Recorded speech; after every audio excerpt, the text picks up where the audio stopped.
This morning we have a very serious subject, and one which I think no one can handle in even a few days, let alone a few hours. But it is something I think we must all think about in the future. We took as our subject the love of God. Now let's consider this a little bit in the light of the way things are in the world. Look around us in the 20th century, and we probably will find one of the most terrible periods in the history of the world. There were others that were bad, but the resources involved were not adequate as they are now. Old wars were not plagued with nuclear weapons or microbic gases and so forth. They were not troubled with aeroplanes and all kinds of devices for terrifying and injuring people. So we have hung up a record. The 20th century is probably the most barbarous century in the history of the world. Now we look back and we see the Greeks fighting the Romans and all that type of thing, or we consider the Crusades, and we begin to feel a little more comfortable. Perhaps we are growing a little.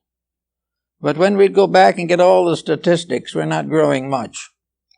We are not doing anything to develop the moral integrities of contemporary civilization. We are not doing anything to protect the integrities of the coming generation. We are constantly focusing our attention upon destruction and profit, and these are the only considerations which are assumed to be necessary to the civilization of a people. Actually, as we look around us, we see the ruins of many great enterprises that might have had meaning. We also see a few outstanding corruptions that are succeeding only too well. And with all of this, we are supposed to be a God-loving or God-fearing people. Actually, we do not seem to be either. The old days when we were really frightened by the promises of divine wrath are more or less forgotten, and those who are most guilty do not even believe in divine wrath. We also look back with certain apprehensions upon our own growing up and the kind of world we are giving our children, and who is going to be in the 21st century when it comes. Certainly, unless there are marked changes, it is not going to be heralded in with a blast of ethics or anything of that nature. We look around us and we listen to these various commentators, and we study the analysts, and we read the more recent texts on the subject, and we find almost completely the real factors ignored. Ignored because they would interfere with the continuing stream of procedure which has become sacred in this century. Sacred to profit, sacred to pain, sacred to death, but not sacred to the plan of human destiny. Therefore, it is very important for us now to study a little bit about morality. And in order to touch on morals, we have to touch on religion. And when we see the condition of morals today, we may say, what has religion done about all this? Well, essentially very little. The contributions of religion have been on television programs, and on some sermonizing, and in a few crusaders going out. But the major stream of religion has not been enriched. We have in the world today nearly 3 billion committed persons, committed to some type of faith, to some ideal, to some integrity beyond materialism. If these 3 billion people cooperated, our problems would be very few. We could control almost any situation if these people would practice what they talk about. But instead of practicing, first of all, they divide into sects. And we are confronted with a very unpleasant spectacle of the same people all over the face of the earth, worshiping the same God, but under a different name in every square block. We are here in a world where we have no definition of deity, but countless interpretations of deity. We each believe that our particular faith has the special admiration of deity, but we do not know what the faith is, and we do not know what fascinates the deity. We just keep on going. Now, a religion, as it says in the Bible, is something in which you dedicate your life to a principle or a purpose. If that is true, economics is our God, because we are dedicating our lives to it from the cradle to the grave. But it certainly isn't religion, because religion is not the dominant factor in the lives of people today. It is here, it is struggling, it is being interpreted, misinterpreted, and corrupted, but it is not leading the public. It is not doing the things that a religion is supposed to do, opening the doors of the future for a better way of life. It should carry with it integrities, justice, and mercy, the forgiveness of sin, the arbitrations of war. All of these things should be part of religion, and not any of them has been successful in assuming or affirming this fact. We have peoples of two different religions at war with each other, without nearly knowing what they are fighting for. We have great masses of people who have been for years deprived of all religions, breaking through the shells of materialism to seek again a godly way of life. And when they find it, what will they have? What they had before. A life that did not lead them into truth before will not lead them into truth again. If we are going to move from materialism to religion, we're going to have to do something with the religion also. We're going to have to make it applicable to the needs and problems of human beings. Religion is probably the highest and deepest of all of the dedications of humanity. It is more widely diffused than any other single factor. Yet very little is done in the name of it to solve the problems of life. We have money to buy new planes to carry atomic bombs. We can spend billions on armament. We hear nothing about solution by way of intelligent dedication. Now, what is religion to us? Religion is faith in something beyond ourselves. Faith is the recognition that there is some purpose beyond barter and exchange for the existence of mankind. If this is true, it has been overlooked. We are now living in a completely secular world with a few religious trimmings.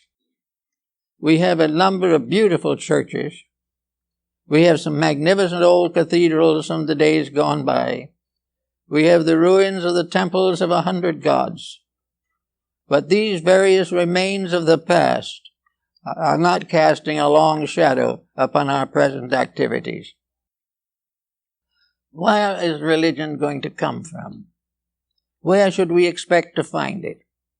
There has been very little record of direct contact with the divine power.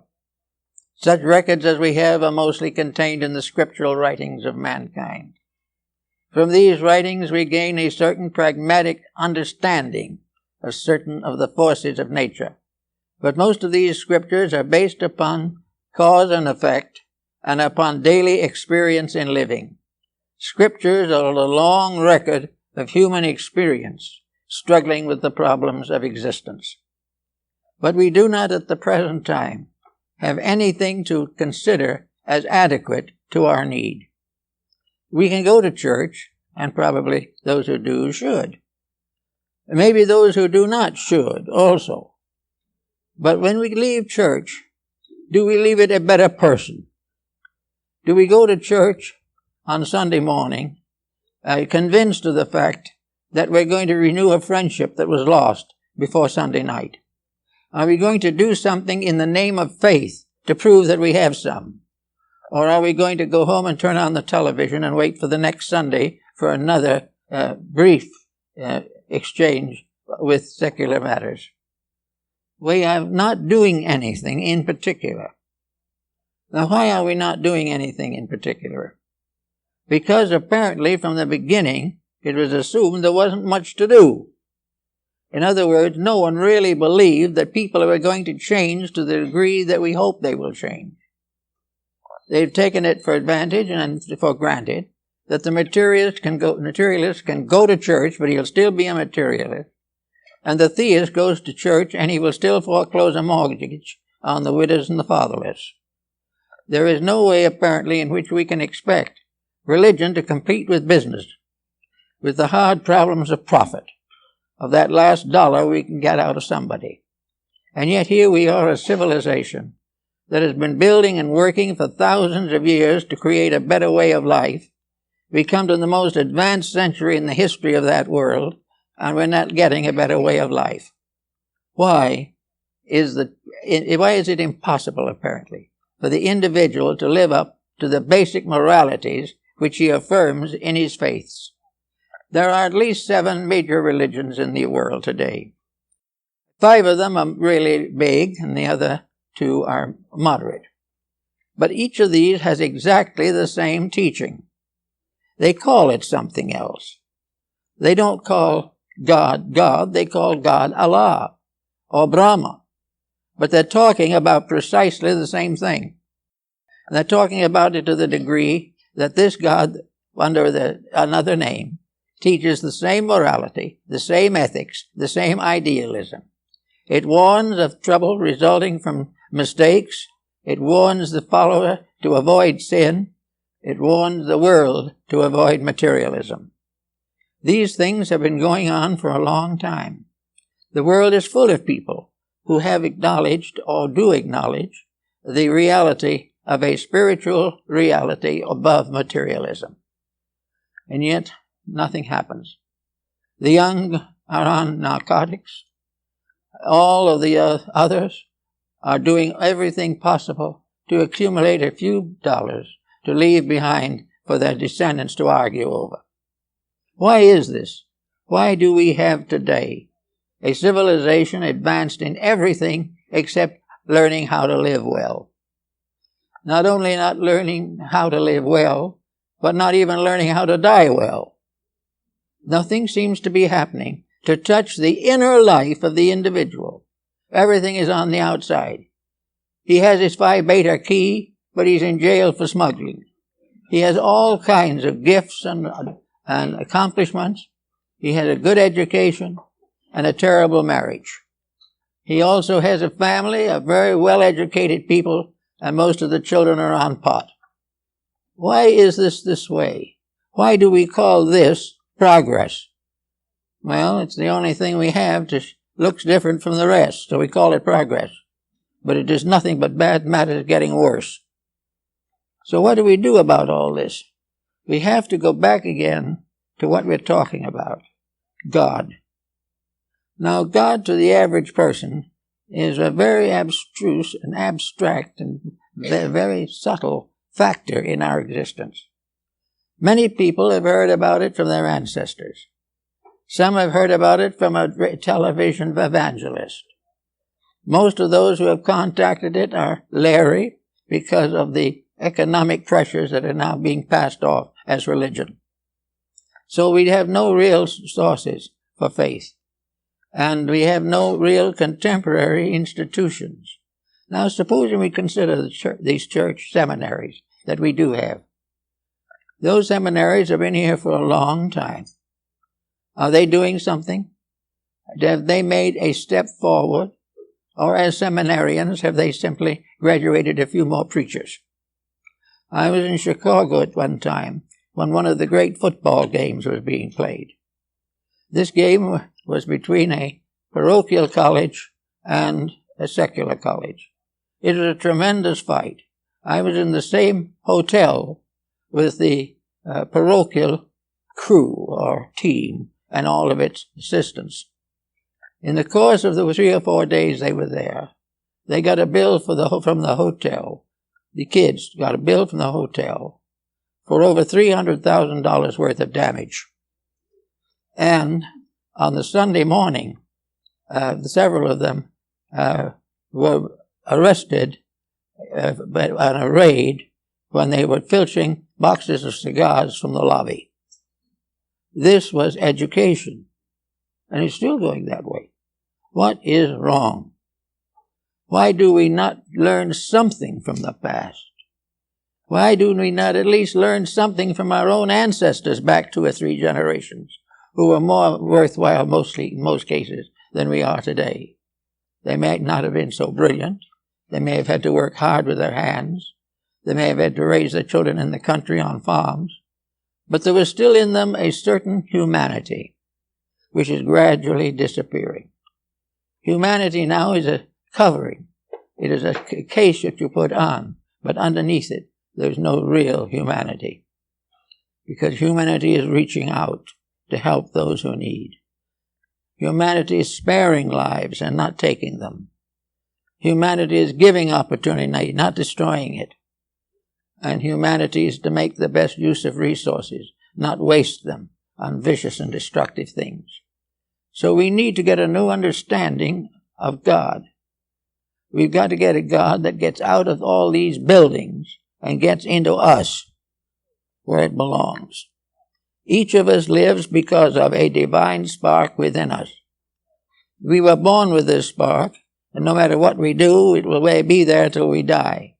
But for the most part, it will not waken during our lifetime. It will remain as it was, a potential of humanity. Now we have this problem in very sure and certain faces today.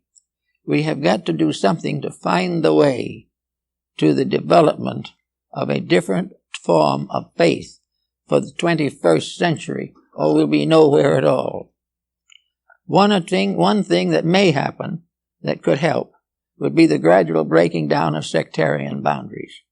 But even these will die hard. The individual is proud of his orthodoxy rather than of his ethics. He is very happy to belong to a certain thing and glad that he doesn't belong to something else. All of this is foolishness. All of this is part of an old superstition that should have died in the 15th century, along with the various inquisitions that disfigured that period. What we want now to recognize is a way of changing our approach to religion. Now, if you've traveled, and I have traveled partly, at least, reasonably, you will find scattered about the surface of the earth some of the most beautiful buildings that man has ever devised.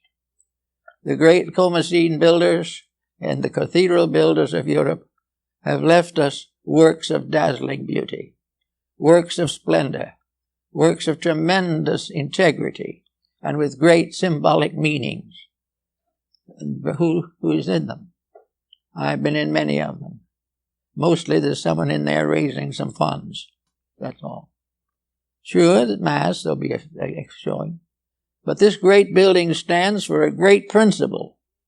It towers above the trade hall, and it towers above the secular city.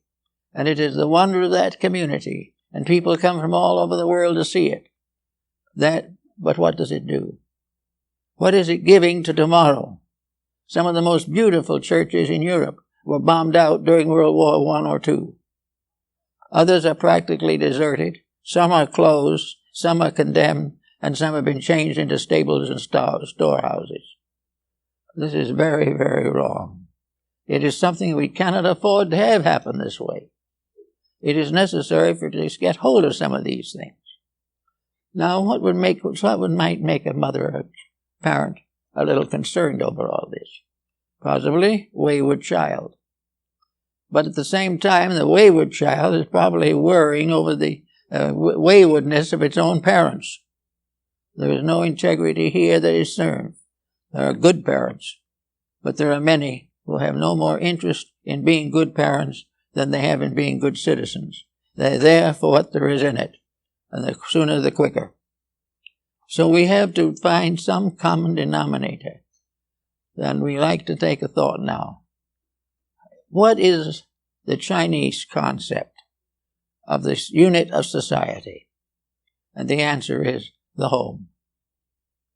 The home is where morals are built and where morals die. Homes are where unity rules supreme and diversity eats away all that is valuable. Homes are something that are kept not for a generation, but for many generations. In the old palace home of Confucius in China, there are the moral tablets of 50 generations, all preserved, because they represent a great stream of moral force. Confucius is not recognized as a great scholar primarily, although he was loved for his scholarship. He was admired for being a good human being, one who really tried to live the principles that were just and right. And so everywhere, the home basically is the unit. As Confucius says, so goes the home, so goes the empire. So that the beginning of religion in the modern world is not in the church, but in the home. If it's not in the home, no church can make up the difference. Nothing can meet the vacancy left by a faithless family. It is something that belongs to a world bigger than ours. It is the right of every child who comes into this world to know the comfort, the security, the consolation of faith. Without this, what does he have? What can he do? He can go out into a world of shysterism and sink with it. Or he can try to behave and be a martyr for those who do not understand him. So the beginning is of the home. And where then does the teaching come from? The parents, the grandparents, the great-grandparents, and remotely from the Son of Heaven himself. Actually, therefore, the parental pattern is probably the most perfect pattern of religion. It is not something that is simply creedal, and as time goes on, creedalism will probably diminish. We now use keeping creeds alive when they do nothing but kill each other. Therefore, there will probably be greater and greater personal emphasis upon the religious content in daily life. We can expect the 21st century, therefore, to emphasize the importance of the home and of the family as a source of unity and strength. We know that Mencius followed this same idea, and that the mother of Mencius, to protect him, made several moves and changes in her life pattern just to make sure that the boy was always in the presence of the best. The proper thing for us to think perhaps a little about, instead of what reform school to put these children in, to get hold of them and give them the light and truth that they need. I know some parents who have tried it, and it has worked wonders. And it produced one or two miracles. It converted a few parents, which was something in itself. That they should decide, as they made better children, they would become better selves. And then our whole problem of religion. God is therefore another name for the integrity of life. It has something that has to do with the light, shining light of a reality, of something that pays off in plus instead of in minus. And we find that in the old religious writings, the deities were mostly borrowed from world heroes. In the very old times, the God was nothing but a glorification of Louis XVI. He was simply a deceased ancestor who made good. They built an ornament for him in the form of an altar and kept an offering on it so that he wouldn't get angry at him after he became a ghost. He was a symbol of the family. And the family in those days was very largely patriarchal. Most of the gods of antiquity were men gods. They were gods because they were the heads of clans. They died and remained heads of clans. And the stronger ones got better. In Egypt, some of these clans grew, others disappeared. A god that couldn't take care of his own clan soon disappeared. but always the deities were the heads of the various social structures and were constantly venerated and catered to and memorialized simply because they were former human beings. Now, this is true in many religions of the world. And in other religions it is similar, but not quite the same thing, but derives from the same general concept. Namely, that in the beginning, the gods were the heroes. They were the ones who, in one way or another, became great.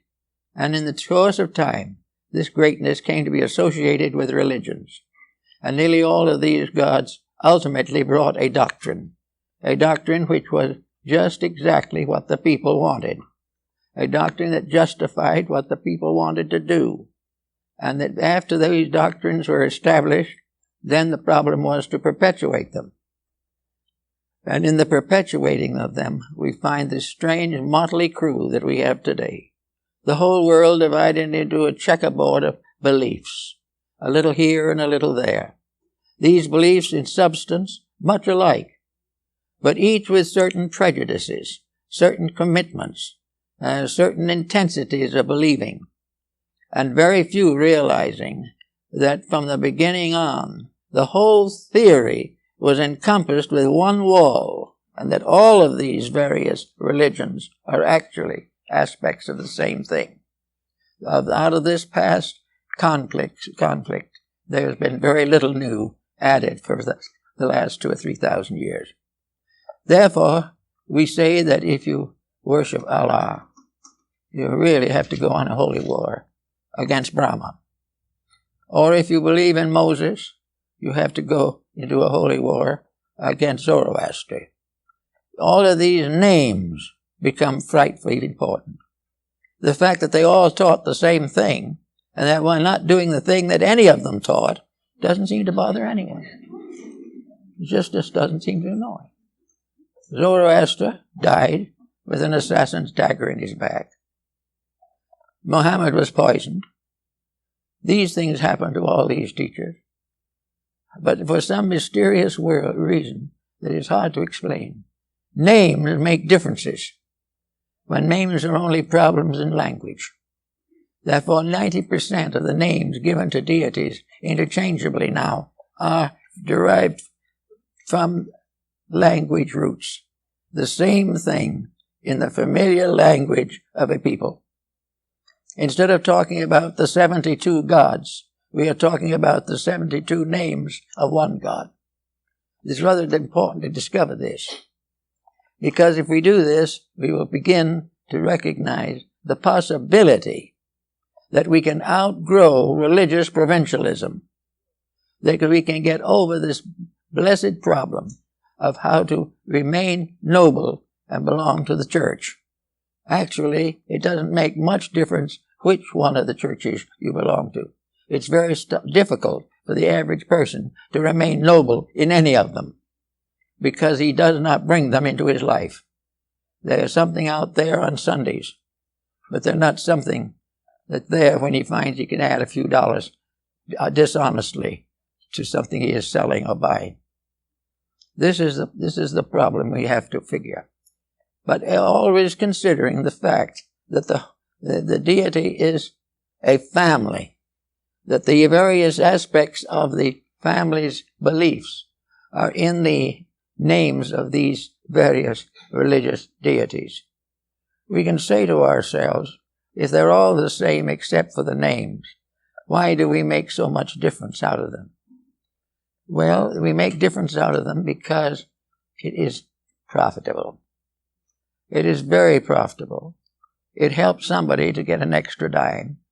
It does something to get hold of something better from one person and take it away and give it to someone else. These differences of names have no essential value. If you say honesty and list all the individuals who are honest, the names don't amount to anything. But if you pay no attention to honesty and list them all, most of them will be dishonest.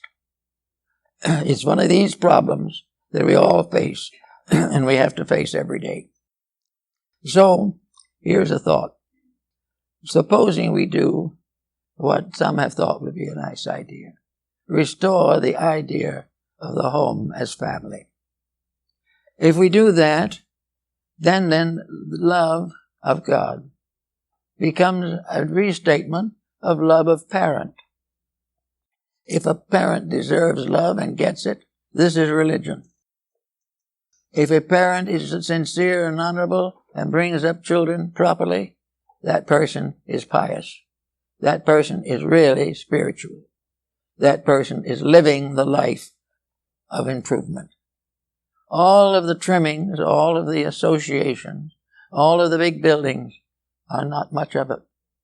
Much of it is, are we taking care of these people as God intended us to? Are we true to the things that are real? Are we true to the values that we must live by if we expect to live at all? Now, as we notice also, the majority of these ancient deities, practically all of them, are male. Why? Because male was the hero. And there were many justifications. It's not just arrogance. The male had to be the protector. The father of the house has values as well as the mother. It is the duty of the father to protect the house, and it is the duty of the mother to enlighten the children. It is the duty of the parents to see that the child is protected, educated, and enlightened, and sent forth as an accredited human being. Now, if this is true, that becomes also religion. Now, religion can extend beyond this, but religion that doesn't live at home is very hard to live anywhere else. A religion that does not make the average family forget its feuds and differences, stop arguing over which sect they married into or married out of. Let us forget all of this type of thing. Let us forget also that old agnostic uncle or whoever he may be. Anything. The problem is that the unit of life for the future has to be created by the individual himself. The idea that we're going to pass laws that are going to make us honest isn't going to happen. The fact that we're going to get all enlightened at once is very doubtful. The fact that we are going to depend on politics and economics and business ethics to get things straightened out is still more remote. They've got a lot to work on now and haven't even made a start. Therefore, we have to go back to the simple fact. This world is made up entirely, in human terms, of families. It is made up of families of many colors, varieties, and languages, and faiths, but families.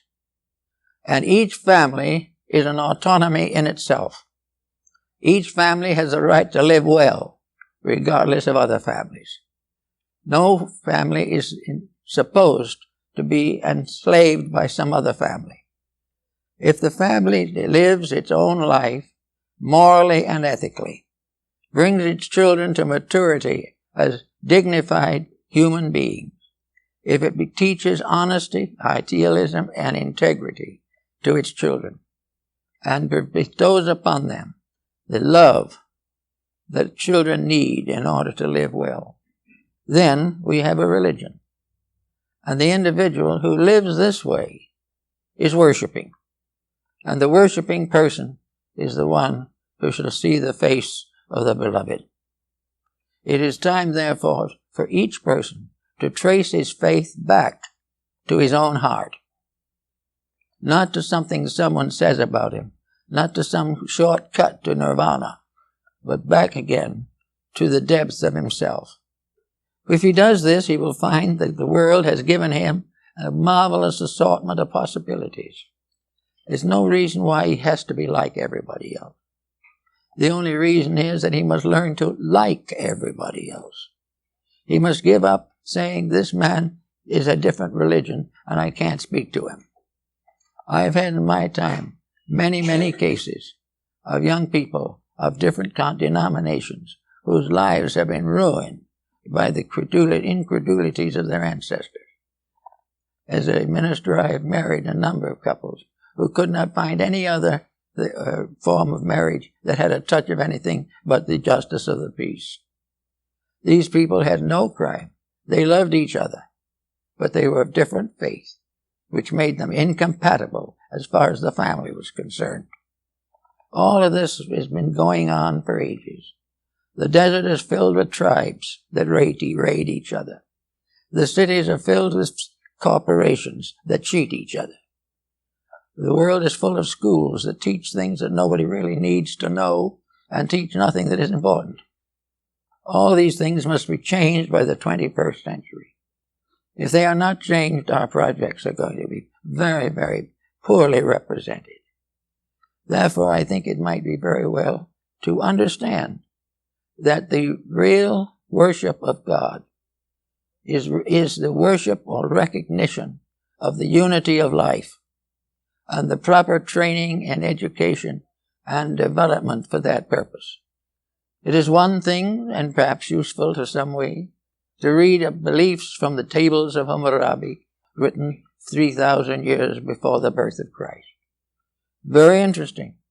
Even there, they said if a builder made a house that wouldn't stand up, he should be penalized and asked to build another. They got to that point, at least, in development of ethics. But the real answer to the point is always that daily, hourly, and now, the time is very, very right for us to begin to think in terms of the love of God as a process of recognizing and rewarding the streams of essential integrity which flow down through the ages. We should begin to think more and more deeply of where honor is due and refrain from bestowing it where it is not due. Now, among other points that are very interesting is the possibility that is emerging at this time of the consideration of deity as feminine rather than masculine. This is gaining considerable recognition now because it again ties two roots. The idea that life goes back to the great mother becomes more reasonable to some people at least than the way that it goes back to a father. There is something about the mother that is representative of the giving birth itself to integrities, to values, to guarding and selecting and keeping, to disseminating the truths and principles of our life, going forward always toward the development of all that goes after. That these key people, and every family has them, should be developed in this way.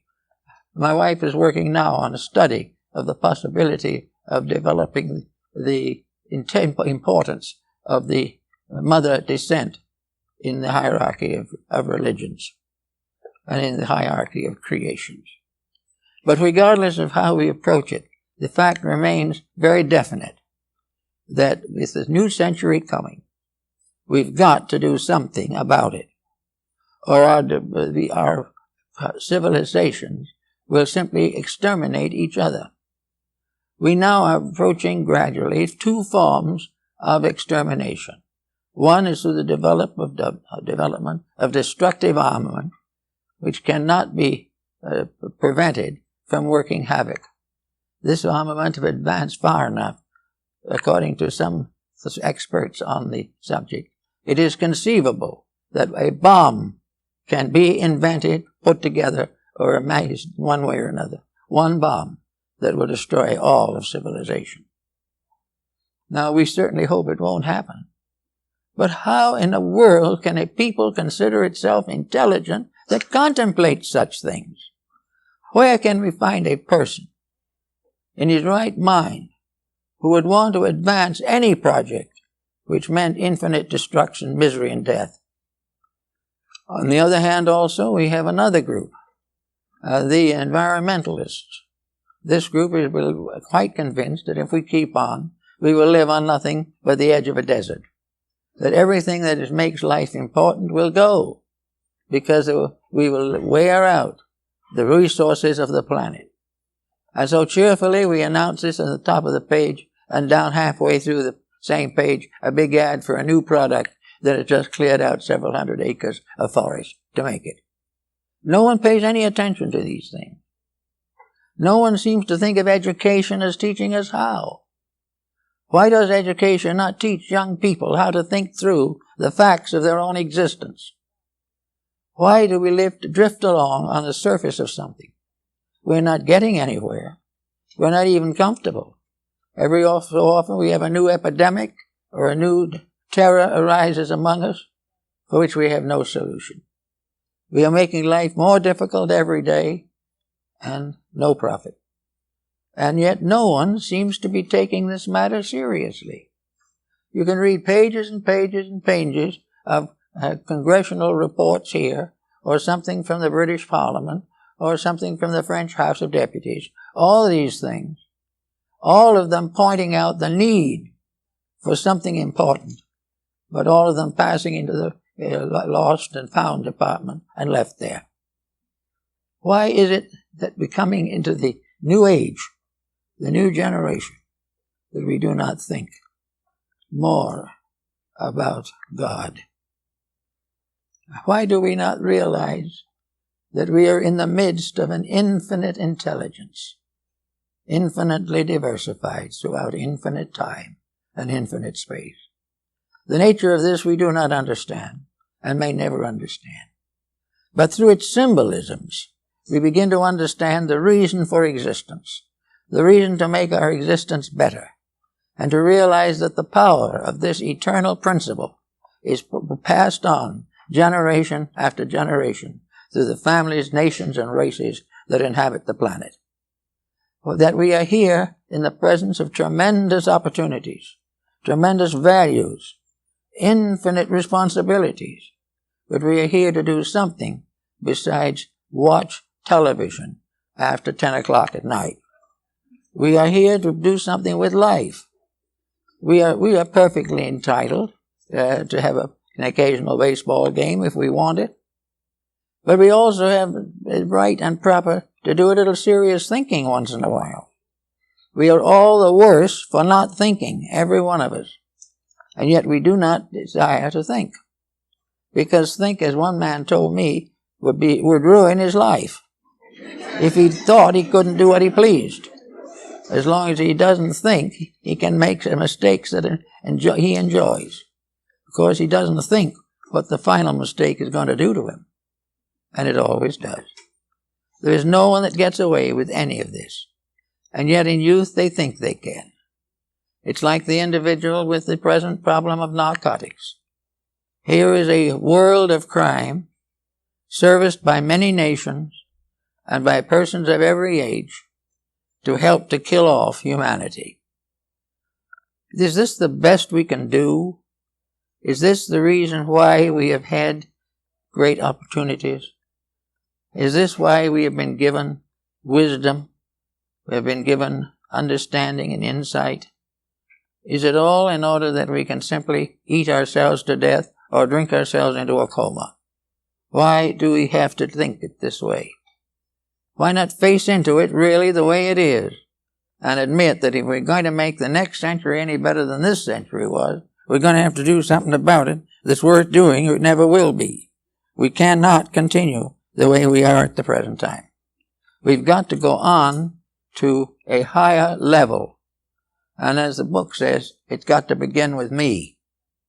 It has to begin with us. It has to begin with a parent who is perfectly willing to let the child go out anytime and anywhere. It's got to go out and do as it pleases, because if it fusses, it'll annoy the parent. In our day, parents weren't annoyed that way. They had a rather quick way of annoying the child instead. And the child generally stayed annoyed for a few hours, and maybe be several days before it would try another experiment. Here, no one bothers, because it gives the parent a headache. They would tell the child to go out and do as it pleases, and they'll settle back with a couple of aspirin tablets. This is the way things are going. Why? Because for one reason, the world is being made more and more unattractive to thoughtful people. The world is no longer a great source of inspiration, a great source of hope. The God that we have in the atmosphere around us now is a God of fuss and fuzz. And yet over it all, in it all, above it all, is a living, eternal power. The power that we call God. God is this infinite power and it is a power that is intelligent. It produces from itself every art and science that we know. It produces every theory and every attitude that we hold. It is the source of our good and the source of our corruption. It is a tremendous potential that is given to us to do something with.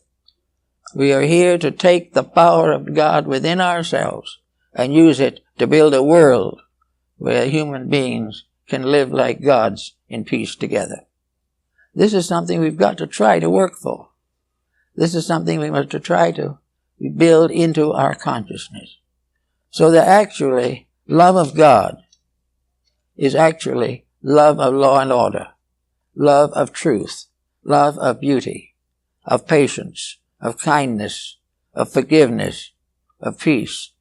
These are the things that belong to love of God.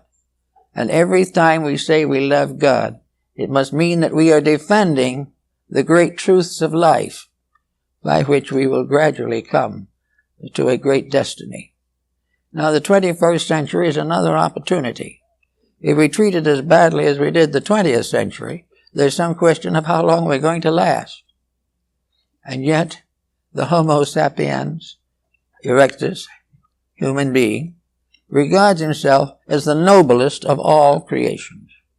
He is the kingpin of everything that nature has produced.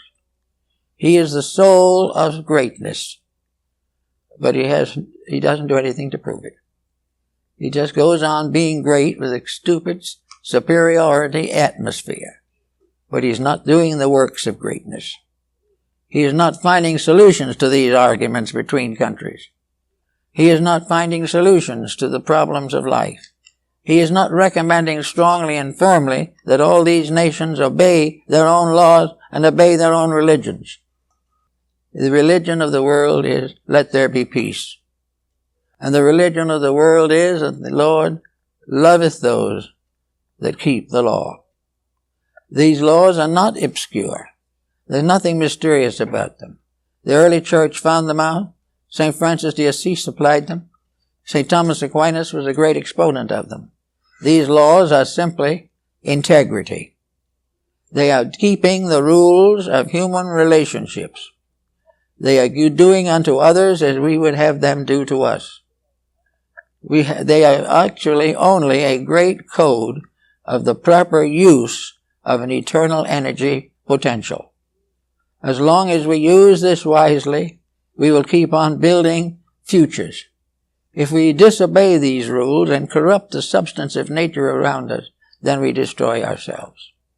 And when we destroy ourselves, it will not be because that we were overcome by the Philistines.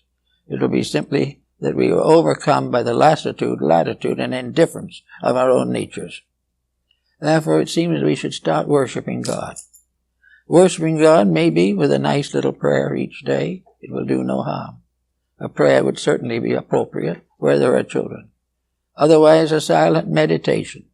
And then to put on a kind of garment of chivalry, maybe a little like Don Quixote de la Mancha, and go out to do our job of lancing the windmills. Let us go out and find something that needs doing, something where injustice has been done, something where thoughtlessness has taken over. We will come face to face with an opportunity to do something for others instead of forever for ourselves. And in that moment, when with unselfishness we make a sacrifice for the good of a person, stranger or friend, former enemy or former friend, in that moment we worship. And until then, we do not know the true God. For the God that is the God we love is our own love for God.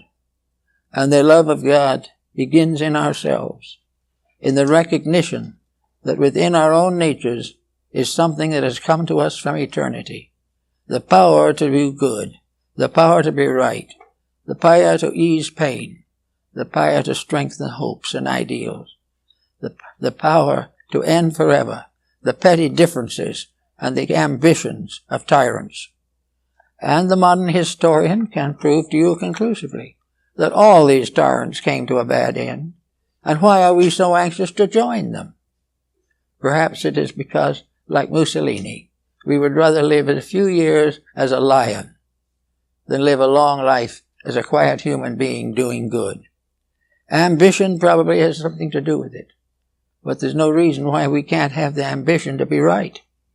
There's no reason why we cannot be ambitious enough to use more wisely the endowments that have been given to us. Ambition does not have to be fulfilled in the conquest of empires. It has to be fulfilled finally in each individual's conquest of himself. And until that is done, there will be no peace. Now we're going to start pretty soon. We need a complete remaking.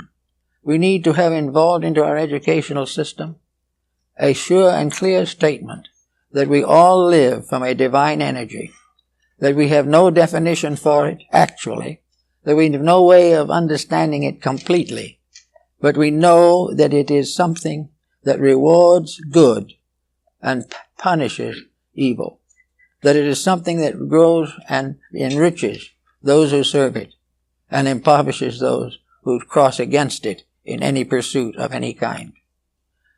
We can start out with a re-educational theory in which all education is founded upon morality and ethics, and all morality and ethics are arts and sciences that have been given to us so that we could love God, that we could understand God better, that we could use the power of God for good instead of corrupting it for selfishness and destruction. It would be wonderful indeed if we could all dream together that in the 21st century we will end forever the reign of selfishness and put in its place the true democracy of the brotherhood of mankind. Thank you.